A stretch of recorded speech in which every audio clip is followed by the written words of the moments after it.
லக்ஷ்மி மாமி மீனாட்சி வீட்டுக்கு வெளியே காலிங் பெல்லை அழுத்தி அழுத்தி பார்த்து அழுத்து மின்சார கோளாக இருக்கலாம் என்று நினைத்து கதவை தாம் துரும் என்று தட்டினாள். அது வாசலுக்கு மூடியாகவே இருப்பதை பார்த்துவிட்டு ஒருவேளை உள்ளே மனித கோளாறா என்று சந்தேகப்பட்டு கதவில் பொருந்தியுள்ள லென்ஸ் மாதிரியான வட்ட கண்ணாடி வழியாக பார்த்துவிட்டு பின்னர் காலிங் பெல்லையும் கதவையும் அழுத்தி பிடித்தும் அழுத்தமாய் அடித்து அல்லாடி கொண்டிருந்த போது லக்ஷ்மி மாமி சத்தம் சங்கமிக்காத குளியலறையில் கணவரின் ஆடையையும் தன் துணிமணிகளை துவைத்து முடித்துவிட்டு கல்லில் தேய்த்த மஞ்சளை முகமெல்லாம் அப்பி ஷவர் பாத்தி திறந்து மேலூட்டாய் வந்த நீர் சுருளில் தலையாடி கொண்டிருந்த போது பஞ்சாபி கேஷன் கட்டிலில் உட்கார்ந்தபடியே ஒரு தொலை தொலை பெயிண்டு சிரமப்பட்டு உடம்புக்கு மேல் பூட்டிவிட்டு கொடியில் தொங்கிய ஒரு சிலாக் சட்டையை எடுப்பதற்காக கட்டில் விளிம்பில் கையூன்றி பல்லை கடித்து மூச்சை அடக்கி பெரும் பாடுபட்டு தம் உடம்பை தானே துறக்கி நிறுத்தி சுவரில் கை வைத்தபடி தத்தி தத்தி நடந்து கொண்டிருந்தாள்.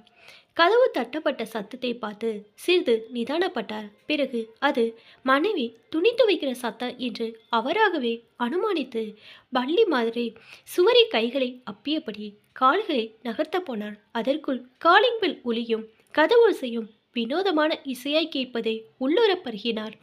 யாரோ வந்திருக்கிறா, அடக்கடவுளே, எவ்வளவு நேரமாய் காத்துண்டு இருக்காளோ. பஞ்சாபி கேஷன் தமக்கே கேட்காத குரலில் பதறிழைத்து சத்தம் போட்டார். லக்ஷ்மி, யாரோ வந்திருக்கா பாரு, யாரோ வெளியில காத்துட்டு இருக்கா. ஏ லக்ஷ்மி, லக்ஷ்மி. லக்ஷ்மி மாமிக்கு கணவர் கூப்பிட்டது கேட்கவில்லை. அடுப்பு வேலையை முடித்துவிட்டு ஆடைகளை துவைத்துவிட்டு வேலை முடிந்த திருப்தியில் கசகசவென்று இருந்த உடம்பில் அருவி போல் தண்ணீர் படும் போது எவ்வளோ சுகம், எவ்வளோ குளிர்ச்சி. காலை தோறும் பாத்திரங்களை கழுவும் போதும் வீட்டை கூட்டும் போதும் குளிக்கப் போகிறோம் என்ற ஆனந்த எதிர்பார்ப்பில் அத்தனை வேலைகளையும் அத்துப்படியை செய்து பழக்கப்பட்ட மாமிக்கு வெளியே ஒலித்த சத்தம் குளியலுக்குள் ஒலித்த நீர் சத்தம் போல் தோன்றியது. போதாக்குறைக்கு தன் நெடிய கூந்தலை காதுகளை மூடும்படி பரப்பிவிட்டு மாமி நீரில் லைத்து கொண்டிருந்தாள். பஞ்சாபி கேஷனால் பொறுக்க முடியவில்லை. கொடியில் கிடந்த சட்டையை கைப்பற்றிய கையோடு சுவரில் கைப்பைத்து தத்தி தத்தி நடந்தாள். அங்கும் இங்குமாய் ஆடிய தலையை சுவரோடு சேர்த்து அழுத்தியபடியே மெல்ல மெல்ல கால்களை நகர்த்தி கைகளை ஊன்றி வரவேற்பிற்கு வந்தார். பலமான கதவூசை கேட்டு காதுகளை குவித்தபடி வந்துட்டே என்று கூவியபடியே நகர்கிறார். வரவேற்பறையிலிருந்து கதவுக்கு போவதற்கு கையூன்ற சுவர் இல்லை, நடந்துதான் போக வேண்டும். அவரை பொறுத்த அளவில் அது தலைகீழாக நடப்பது மாதிரி என்ன செய்யலாம்? லக்ஷ்மி, லக்ஷ்மி. பதில் இல்லை. டுக் டுக்னு கதவு சத்தம் படுத்தது. ஐயோ, எவ்வளோ அவசரமாய் இருந்தா இவ்வளோ நேரம் பொறுமையா கதவு தட்டுவாளோ? பஞ்சாபி கேஷன் யோசிக்கவில்லை. தம்மால் தனித்து நடக்க முடியாது என்பதும் அப்போது தெரியவில்லை. சுவரில் அப்பிய கரங்களை எடுத்தபடி கதவை நோக்கி நடந்தாள். ஒரே ஒரு தடவைதான் கால்களை மாற்றி வைத்தாள். அதற்குள் ஐயோ, ஓ காட் என்று சொல்லியபடியே மல்லாக்க விழுந்தார். அவர் விழுந்த வேகத்தில் அவர் கைப்பட்டு நாற்காலியும் மல்லாந்து சாய்ந்தது. நாற்காலியின் இடுக்குக்குள் கைகளை விட்டபடியே பஞ்சாபி கேஷன் கால்களை அந்தரத்தில் துளாவி கொண்டிருந்தாள். பஞ்சாபி கேஷன் போட்ட சத்தம் சின்னதுதான் என்றாலும் அது ஆன்மாவின் சத்தம் என்று அறிவுறுத்தப்பட்டது போல் லக்ஷ்மி மாமி புடவையை உடம்பெங்கும் தாறுமாறாய் சுற்றியபடியே கதவை உடைப்பது போல் திறந்து கணவனை அந்த கோலத்தில் பார்த்த பிரமிப்பில் நின்றார். சில வினாடிகளை பிரம்மை கலந்து அவர் கரங்களை நாற்காலி பிடியிலிருந்து விடுவித்து அவரை துறக்கி நிறுத்தி அருகே கிடந்த சோஃபாவில் உட்கார்த்தினாள். அவர் கையிலும் கால் முட்டிகளும் தெரிந்த இரத்த சிராய்ப்புகளை பார்த்துவிட்டு ஏதோ ஒரு கழும்பு பாட்டிலை எடுத்தபடியே, என்ன உங்க பாட்டுக்கு இப்படியா நடக்கிறது? நீக்கு ஒரு குரல் கொடுத்தா என்ன என்று செல்லமாய் அதட்டியபடியே களிம்பை எடுக்க பாட்டிலை திறக்க போனாள். வெளியே இருந்து உள்ளே ஊடுருவி வந்த கதவோசை அவளுக்கு அப்போதைய பதட்டத்தில் கேட்கவில்லை. ஆனால் அவருக்கு கேட்டது. பல்லை கடித்தபடியே கத்தினாள். முதல்ல கதவை தர, பாவம், எவ்வளோ நேரமா ஒருத்தரை காக்க வைக்கிறது. லக்ஷ்மி மாமி வேண்டாமல இருந்து வெறுப்பாக நடந்து கதவை திறந்தாள். கணவருக்கு கேட்காத குரலில், கதவு திறக்காட்ட போக வேண்டியதான என்று தட்டங்கரங்களுக்கு வார்த்தைகளால் சூடு போட நினைத்தபடியே கதவை விளக்கினாள். சிரித்தபடியே உள்ளே வந்த மீனாட்சி சோஃபாவில் தலைவிரி கோலமாய் கிடக்கும் பஞ்சாபி கேஷனை பார்த்துவிட்டு முகத்தை ஆச்சரியமாக்கினாள். பிறகு குத்து விளக்க பூஜை சம்பந்தமாக கேட்டுட்டு போலான்னு வந்தேன் என்றாள். மாமி பதிலளித்தாள். அதுக்கு தான் நாள் இருக்கே, இப்போ என்ன அவசரம்? இப்போவே பேரை கொடுத்து ரிஜிஸ்டர் பண்ணிக்கணும் மாமி. நேக்கு வீட்டில் அவசர வேலையா நடுவில் விட்டுட்டு வந்தேன். கதவை திறக்காட்டி போயிட்டு அப்புறமா வந்திருக்கலாமே. உன்னால மாமாவுக்கு எவ்வளோ கஷ்டம் பார். என்னோட உடம்பையும் பார். புடவையே ஒழுங்கா உடுத்தாமல் நீர் சொட்டும் தலையோடு நின்ற மாமியை மீனாட்சி நேருக்கு நேராய் பார்த்துவிட்டு சாரி சொல்ல போனாள். அதற்குள் வேறு வகையான சத்தங்கள் கேட்டன. அவை ஒலித்த திசையும் அவற்றை ஒலிக்க வைத்த மனிதரையும் மீனாட்சி அதிர்ச்சியோடு பார்த்தாள். மாமி மௌனமாக பார்த்தாள். பஞ்சாபி கேஷன் களிம்பி பாட்டலை எடுத்து டைனிங் டேபிளில் எறிந்தாள். முன்னால் கிடந்த நாற்காலியை காலால் கண்டி விட்டாள். கையில் கிடந்த கடிகாரத்தை கலட்டி வீசி அடித்தாள். பிறகு கால்களை தரையில் உதைத்தபடியே தனது தலையில் தன் கரங்களால் மாறி மாறி அடித்து கொண்டார். மாமியை பார்த்து பல்லை கடித்தபடியே பலங்கொண்டு மட்டும் தலையில் அடித்துவிட்டு பிறகு அடித்து முடித்த களைப்பில் ஆவேசம் அடங்காமல் முகத்தை கோணலாக்கி கொண்டிருந்தாள். மீனாட்சி இங்கேதான் தெரியாமல் அங்கேயே கேட்டாள். என்ன மாமி இது? மாமா இப்படி பண்ணுறார்? ஒன்றும் இல்லை, உன்னை காக்க வச்சுட்டேனாம். மாமாவுக்கு பொறுக்கலை, அதுக்காக இப்படியா? எங்காத்துல இப்படி நடந்தா நான் ஒரு நிமிஷம் கூட இங்கே இருக்க மாட்டேன். வெட்டி படுக்கையோட பிறந்தாகத்துக்கு போயிடுவேன். லக்ஷ்மி மாமிக்கு கோபமும் வந்தது, கூடவே ரோசமும் வந்தது. நோக்கு, இப்போ 28 வயசு இருக்குமா? கல்யாணம் ஆகி 6 வருஷம் தானே இருக்கும். கடைசி வரைக்கும் உன் ஆத்துக்காரர் எப்படி இருக்கிறார் பாருடி. இவரும் நானும் வாழ்ந்த வாழ்க்கையும் இவரை என்னை வச்சுருந்த நேர்த்தியும் லோகத்தில் யாருக்கு வராதடி.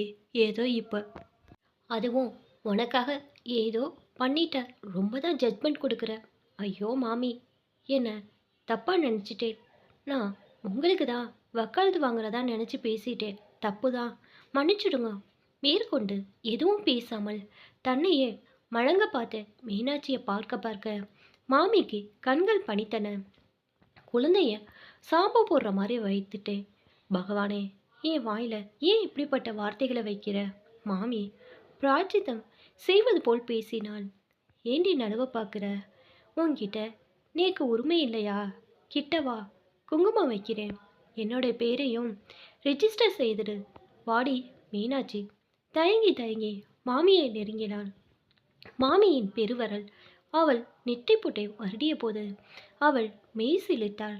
எப்பவும் குங்குமத்தை ஆள்காட்டி விரலால் எடுக்கக்கூடாது, பெருவிரலாக தான் எடுக்கணும். இதெல்லாம் இந்த காலத்து பொம்மநாட்டிகளுக்கு தெரியாது என்று மாமி திலகம் மட்டுபடி சொன்ன வார்த்தைகளை மீனாட்சி காதுகளில் பயபக்தியோடு வாங்கி கொண்டாள். மௌனத்தில் வெளியேறி போன மீனாட்சி லக்ஷ்மி மாமியும் பஞ்சாபி கேஷ மாமையும் மாறி மாறி பார்த்தாள். பெண் ஆஜாகு பாகு என்று மாமியே சொல்லலாம். செம்பருத்தி பூநிறம், இந்தரை அடிக்கும் மேலான உயரம், இந்த 50 வயதிலும் தொந்தி போடாத வயிறு, உடையாத உடம்பு, பாதாதி கேசம் வரை நேர்கோடாய் இருக்கும் மேனி, லேசாக நரையொடிய கூந்தல், மஞ்சளும் குங்குமமும் கலந்து மங்களமாய் பொங்கிக் கொண்டிருப்பது போன்ற முகம். ஆனால் மாமா மாமி அளவு உயரந்தான் நிறந்தான் என்றாலும் உள்ளடங்கிய உடம்பு காய்ந்து போய் கட்டாயாய் போனது போன்ற கால்கைகள். ஆனாலும் கண்ணாடி வழியாக பார்க்கும் அந்த கண்களிலோ எவரிடமும் காணப்படாது போன்ற ஒரு ஜீவ ஒளி. குழந்தைத்தனமும் மேதைத்தனமும் இரண்ட கலந்து ஒளிமயமாதும் போன்ற வெளிப்பு. மீனாட்சி போனதும் லக்ஷ்மி மாமி நிதானமாக குனிந்து கீழே கிடந்த கடிகாரத்தை எடுத்தபடி கணவனை நோக்கி நடந்தாள். உடனே அவர் குழந்தையைப் போல் தம் கையை நீட்டினார்.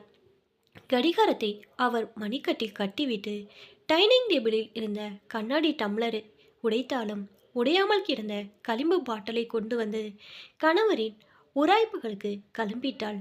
பஞ்சாபி கேஷன் குழந்தை போல் கேட்டாள். லட்சுமி, லட்சுமி, என்னை திட்டு திட்டு, அப்போதான் நீக்கு திருப்தி. ரொம்ப தான் துஷ்டனாக நடந்துக்கிறேன். டீ திட்டு திட்டு. மாமி திட்டினாள். ஏன் குழந்தை மாதிரி என்னை இம்சிக்கிறார்? ஒருத்தே காத்துட்டு இருந்தா இந்த கூத்தடிச்சல. ஆஃபீஸில் நமக்காக எத்தனை பேர் காத்துட்டு இருப்பா. சட்டையை போடுங்க, நான் 10 நிமிஷத்தில் ரெடி ஆயிடுறேன். பஞ்சாபி கேஷன் அசல் குலைந்த மாதிரி தலையாட்டிய போது மாமி அவசர அவசரமாக குளியலறைக்கு போனாள். 10 நிமிடத்தில் வெளியே வந்து தன்னுடைய பட்டுப்புடவையை எடுத்து கட்டி கொண்டாள். சில நகைகளை எடுத்து போட்டுக்கொண்டாள். கணவன் முகத்தில் சுண்ணாம்பு போல் தெரிந்த பவுடர் தூள்களை முந்தானையால் துடைத்து விட்டாள். ஐயோ, ஏனா ஷர்ட்ல இங்கு பட்டுட்டேன் என்று சொல்லியபடியே அவரது சட்டை பித்தான்களை பிரித்து அவரிடமிருந்து அதை அப்புறப்படுத்திவிட்டு வேறு ஒரு சட்டையை மாட்டிவிட்டாள். பிறகு புறப்படுங்க என்றாள். லக்ஷ்மியின் தோளில் ஒரு கையை போட்டபடி பஞ்சாபி கேஷன் நடந்தார். மாமி தன் வலக்கையை அவருடைய இடுப்போடு சேர்த்து கோத்து கொண்டாள். அவர் நடக்கிறார் என்றுதான் பெயர். மாமி கிட்டத்தட்ட அவரை தூக்கி கொண்டே போனாள். பஸ் நிலையத்துக்கு போகும் வழியில் பார்த்தவர்கள் எல்லாம் பார்த்து, எங்க ஆத்துல இன்னைக்கு ரிட்டையர் ஆகிறார் தெரியுமோ, சென்ட் ஆஃப் பார்ட்டிக்காக போறோம் என்றாள். பார்த்தவர்களில் பாதி பேர் அவளுக்காகவும் மீதி பேர் அவருக்காகவும் பரிதாபப்பட்டு கொண்டார்கள். ஒரு நாளா 2 நாளா இந்த 5 வருஷமா மாமி காலையில் இந்த மாமாவை பஸ் நிலையத்துக்கு இப்படி துரத்திக்கிட்டு போகிறதும், அவரோட ஆஃபீஸ்க்கு போய் அங்கேயும் ஆஃபீஸ் வர துறங்கிட்டு போகிறதும், அப்புறம் சாயங்காலமாய் பெசன் நகர் பஸ் ஸ்டாண்டில் 3 மணிலேருந்து மாமாவுக்கு தவம் கிடைக்கிறதும் எல்லாத்துக்கும் தெரியும். ஒரு நாளைக்கு மழை விந்துட்டால் மாமி துடிக்கிற துடிப்பி சொல்லி மாளாது. ஆட்டோவையோ டாக்ஸியோ பிடிச்சிட்டு ஆஃபீஸ்க்கு ஓடுவா. மாமா மத்தியானம் 2 மணிலேருந்து எப்போ வேணாலும் ஆஃபீஸ்லேருந்து வீட்டுக்கு புறப்படலாம். ஆகையால் மாமி 3 மணிக்கு பஸ் நிலையத்தில் இருக்கணும். ஒரு 5 நிமிஷம் தவறிட்டாலும் பஞ்சாபி கேஷன் கை கடிகாரத்தை வீசி எறிவார். தலையும் வீசி எறிவது போல் அடிச்சுக்குவார். 1 வருஷமா 2 வருஷமா டெல்லியிலிருந்து வந்த நாள் முதல்ல இதே கதை தான். மாமி தங்களை அனுதாபத்தோடு பார்த்தவர்களை அன்பொழுக பார்த்தபடியே கணவரோடு நடந்தாள். இவங்களுக்கு புள்ளையா குட்டியா? எதுக்காக இந்த மாமி இப்படி அவஸ்தை பண்ணும்? ஒரு வேலைக்காரனை போட்டா மாமாவை கூட்டிட்டு போறான். எல்லாம் பணம் போயிடுமேன்னு பயம். மாமி கஞ்சம், மாமா மகா கஞ்சம் என்று அவ்வப்போது வம்பு பேசும் வாய்கள் இப்போது புன்னகையாய் விரிவதை மாமி பார்த்தாள். வேலைக்காரன் சொல்றார். எங்க ஆத்துக்காரர் அடிக்கடி தடுமாறி விழுகிறவர். வேலைக்காரன் ஆத்திரத்தில் அவர் ரோட்டில் தள்ளிட்டு தானே விழுந்துட்டான்னு சொல்லிட்டா. அப்போ நீங்க தான் மாமிக்கு என்னப்பா வந்தது, குத்துக்கல் மாதிரி இருக்காளே, போய் கூட்டிட்டு போனா என்னன்னு கேட்பேன். ஆனாலும் நான் ஊரு வாய்க்காக இவர் இப்படி சம்மந்துட்டு போறதில்ல. இதில் எனக்கு ஒரு சுகம் இருக்கு. உங்களுக்கு இந்த சுகத்தோட அருமை தெரியாது. சாஸ்திரி பவனில் அந்த அலுவலகத்தில் சுமார் 100 பேர் கூடியிருந்தார்கள். பஞ்சாபி கேஷனின் உதவி அதிகாரி விழாவுக்கு வந்த பல்வேறு அதிகாரிகளையும் ஊழியர்களையும் வரவேற்று கொண்டிருந்தால் யாருடைய ஓய்வு விழாவுக்கும் இந்த மாதிரி கூட்டம் கிடையாது என்று பேசிக்கொண்டார்கள். பெண்கள் கண்களில் நீர் பொங்கின. ஆண்கள் மனதில் ஏதோ ஒருவித அடைப்பும். மாமியும் மாமாவும் மேடையில் நடு இருக்கையில் அமர்த்தி வைக்கப்பட்டார்கள். ஒருவரை மாற்றி ஒருவராக பேசிக்கொண்டிருந்தார்கள். ஒருவர், மாமா இப்போது ஒரு குழந்தை, அவரது மனைவி இப்போது அவருக்கு அன்னை. இவருக்கு செய்வது போன்ற தொண்டை எந்த அன்னையும் செய்திருப்பது சந்தேகம் என்றார். இன்னொருவர், பத்திரிகை ஆசிரியர் சோ எழுதிய எங்கே பிராமணன் என்ற நாவலை படித்தேன். அவர் மட்டும் இந்த பஞ்சாபி கேஷா மாமாவை பார்த்திருந்தால் தம் கேள்விக்கு விடை கண்டிருப்பார். மனதாலும் எதிரிக்கு தீங்கு நினைக்காத மனிதர் இவர். பேச்சாளருக்கு மத்தியில் கணவரோடு மாலை கழுத்துமாய் உட்கார்ந்திருந்த லக்ஷ்மி மாமி வாழ்க்கையின் முன்படிக்கட்டில் நின்றபடி மேல் நோக்கி நடந்தாள். அந்த காலத்திலே கணக்கில் எம்ஏ பட்டம் வாங்கிவிட்டு புதுடெல்லியில் அதிகாரியாக பணியாற்றி இவரை 33 ஆண்டுகளுக்கு முன்பு கைப்பிடித்த ரம்ய காட்சி கண் முன்னால் வந்தது. மாட்டு பொண்ணு அசல் மாடுதான். பஞ்சு துரதிருஷ்டக்காரன் என்று அக்கப்பக்கத்தில் பஞ்சாபியா போன பெண்களும் மற்றவர்களும் நையாண்டி செய்யும் போது இவள் அவரிடம் அழுவாள். அப்போதெல்லாம், அடி பைத்தியம், பன்றிகளை கண்டா யானை தானாய் விலகி போகணும். ஒருவேளை என்னை கல்யாணம் பண்ணிக்கிட்டதுனால நீ துரதிருஷ்டசாலியோ என்னவோ. நீக்கு எம்ஏல ஃபஸ்ட்டு கிளாஸ் கிடைச்சதை விட எடுத்த எடுப்பிலேயே ஜேர்னலிஸ்ட் டைப் உத்தியோகம் கிடைச்சதை விட நீ கிடைச்சதான் சூப்பர் கிளாஸ் ஆகும் என்பார். மாமி கண்களை துடைத்து கொண்டாள். அப்போதெல்லாம் எப்படி இருப்பார்? டெல்லியில் வின்டர் வரும்போதெல்லாம் டை கட்டி கோட் போட்டுண்டு வந்தார்னா பார்க்குறதுக்கு எப்படி இருக்கும்? இவரோட பார்க்காத பிக்சர் இல்லை, கேளாத கச்சேரி இல்லை, போகாத இடம் இல்லை, வாங்காத பொருள் இல்லை. பிறந்ததுலேருந்து அப்பா அம்மா இருந்த துக்கம் தாங்காமல் வந்தபோது அவரை 20 வருஷமா ஒரு முணுமுணுப்பு இல்லாமல் பேணினவர் என்னோட தங்க வாளா வெட்டியா வந்தப்ப அவளுக்கு சாகிற வரைக்கும் இருக்க இடம் கொடுத்தவர். 10 வருஷத்துக்கு முன்னால் வரைக்கும் இரு வார்த்தை கட்ட அதட்டி பேசாதவர். பகவான் நீக்கு ஒரு குழந்தையை தான் கொடுக்கல, இவரையாவது நன்னா வச்சுக்க கூடாதோ? 10 வருஷத்துக்கு முன்னாடி பார்க்கிசன் நோயோ பக்கவாதம்னு ஏதோ வந்து இவரை என்ன பாடுபடுத்துது? இவரை மட்டுமா? இவரை வச்சு என்னையும் என்ன பாடுபடுத்துது? ஒருவேளை ஒரு காலத்தில் அவர் சொன்ன மாதிரி நான் தான் துரதிர்ஷ்டக்காரியோ? இது வரைக்கும் ஆஃபீஸாக அடிச்சுட்டார். இனிமே வீட்டுக்குள்ளே எப்படி இருப்பாரோ? என்னால் தான் எங்கேயாவது நல்லது கெட்டதுக்கு போக முடியுமா? லக்ஷ்மி மாமி திடுக்கிட்டால். கணவன் நடக்க முடியாமல் அப்படி நடந்தால் கீழே விழுந்து எழ முடியாமலும் இருக்கும் பரிதாப நிலையை பெரிதா நினைக்காமல் தாம் படும் பாட்டை பெரிதா நினைத்ததில் சிறிதாய் போனவள் போல் கூனி குறுகினாள். கூட்டத்தை சங்கோச்சமாக பார்த்துவிட்டு தலை கவிழ்ந்தாள். பேச்சாளர்கள் புகழார முடிந்தது. மனைவியின் தோலை பற்றியபடியே பஞ்சாபி கேசன் ஏற்புறக்கி எழுந்தார். கூட்டத்தை எதிர்நோக்கி நின்ற பஞ்சாபி கேசனால் பேச முடியவில்லை. லேசாக திரும்பினார். மனைவியை வெளி ஆடாம பார்த்தார். இருப்பின் இரு பக்கமும் கிடந்த கைகளை மெல்ல தூக்கினார். உயர உயர கொண்டு போனார். அவளை பார்த்தபடியே கை கூப்பினார். லக்ஷ்மி மம்மி ஏனா ஏனா என்று பதறி எழுந்தபோது பஞ்சாபி கேசன் குமிட்ட காரங்களை இறக்காமல் கொட்டு விழிகளை துடைக்காமல் உடலாட உயிராட நின்றார். பிறகு கூட்டத்தை பார்த்து மீண்டும் திரும்பி எல்லாத்துக்கும் இந்த உத்தமி இந்தா என்றார். பஞ்சாபி கேசனால் பேச முடியவில்லை. கூட்டத்தரின் கண்களிலும் ஒட்டுமொத்தமாய் நீர் சுரந்தது. மாமாவை விட்டுட்டு மாமியை பார்த்தார்கள். ஆண்கள் தத்த மனைவியரை ஒப்பிட்டு பார்த்தார்கள். பெண்களோ பயத்தோடும் பக்தியோடும் பார்த்தாலும் அந்த பார்வைக்குள் தங்களுக்கு இப்படி ஒரு நிலைமை வரக்கூடாது என்ற அச்ச உணர்வும் மறைந்திருந்தது. எப்படியோ ஓய்வு விழாவை முடித்துவிட்டு இருவரும் வீட்டுக்கு திரும்பும்போது இருட்டிவிட்டது. அலுவலக ஊழியர்கள் இருவர் அவர்களை டாக்ஸியில் கொண்டு வந்து போட்டுவிட்டு அழுதபடியே போய்விட்டார்கள். இதுவரை அழுது அழுது மாமாவுக்கு சில சின்ன சின்ன உதவிகளை செய்தவர்கள் இப்போது நிஜமாகவே அழுவதை பார்த்துவிட்டு மாமி அழுதாள். மாமாவும் அழுதார். மறுநாள் காலையில் எழுந்ததும் மாமா காஃபி சாப்பிட்டபடியே வெந்நீர் ரெடியா என்றார். உடனே லக்ஷ்மி இனிமே ஆற்றுல தானே இருக்க போகிற, சாவாசமாக குளிக்கிறது என்ன என்றாள். பஞ்சாபி கேஷ மாமன் பாதி காஃபியை நல்ல வெளியே வீசாமல் தள்ளி வைத்தார். மாமி புரித்து கொண்டாள்.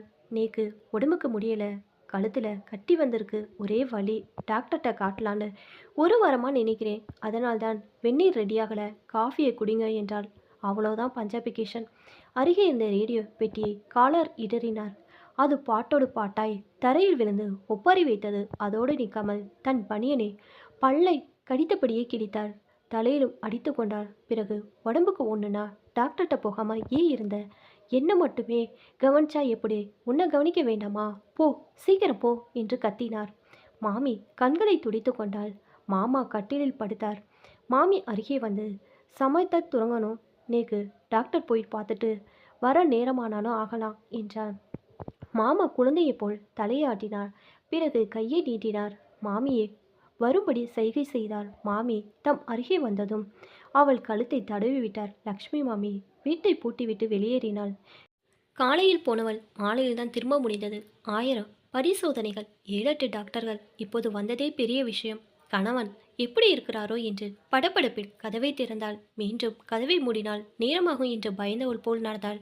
மாமாவை பார்க்க கால தாமதம் ஆகும் என்று கருதிய போல் அவசர அவசரமாக படுக்கைக்குள் ஓடினாள். பஞ்சாபி கேஷம் துறங்கி கொண்டுதான் இருந்தாள். மேஜையில் இருந்த ஃப்ளாஸ்க் காலியாய் இருந்தது. வாழைப்பழ தோள்கள் தான் இருந்தன. மத்தியானம் சாப்பிட்டுவிட்டு மீண்டும் அவள் துருங்குவதை அனுமானித்து கொண்டாள். திடீரென்று வரவேற்பறையில் மாமி என்ற சத்தம். லக்ஷ்மி மாமி வெளியே வந்தாள். மீனாட்சி தன் கணவனுக்காக தான் செய்யப்போகும் காரிய பெருமிதத்தில் பேசினாள். மாமி ஞாபகம் இருக்கோ, நாளைக்கு கந்தசாமி கோயிலில் குத்துவிளக்க பூஜை பண்ணுறோம், சுமங்கலி பிரார்த்தனையும் செய்கிறோம், ரெடியாக இருங்க. லக்ஷ்மி மாமி சலன இல்லாத முகத்தோடு பதிலளித்தாள். நான் வரல. ஏன் மாமி? மாமா இன்னும் 1 மாதத்துக்கு மேலே உயிரோடு இருப்பார். என்னோட தாலிக்கு ஒன்றும் ஆபத்து வரல. என்ன மாமி கண்ணா பின்னான்னு? நீங்கள் வராமல் நான் போகலை. அசடு அப்படி பேசப்படாது. இங்கே வா, நான் சொல்கிறத யார்கிட்ட சொல்ல மாட்டேன்னு சத்தியம் செய்டி. நீ மாவளுக்கு ஏத்துறியோ இல்லையோ உனக்கு ஒரு குறையும் வராது. கையில் அடி. மீனாட்சி சத்திய உணர்வு இல்லாமல் மாமி சொல்லப்போவதை கேட்கும் ஆர்வத்தில் அவள் கையில் மாறி மாறி அடித்தாள். யார்கிட்டயும் சொல்லாதடி. இப்போ அடையாறுலேருந்து வரேன். கழுத்து வலின்னு ஃபேமிலி டாக்டர்கிட்ட போனா அவர் இங்கே அடையாருக்கு அனுப்பினார். அங்கே கேன்சர் இன்ஸ்டியூட்டில் டெஸ்ட் பண்ணினாள். இந்த லக்ஷ்மி மாமிக்கு கழுத்தில் கேன்சர் ஆண்டி அட்வான்ஸ்டு ஸ்டேஜா. இன்னும் 1 மாசத்துல உயிர் போயிடுமான்.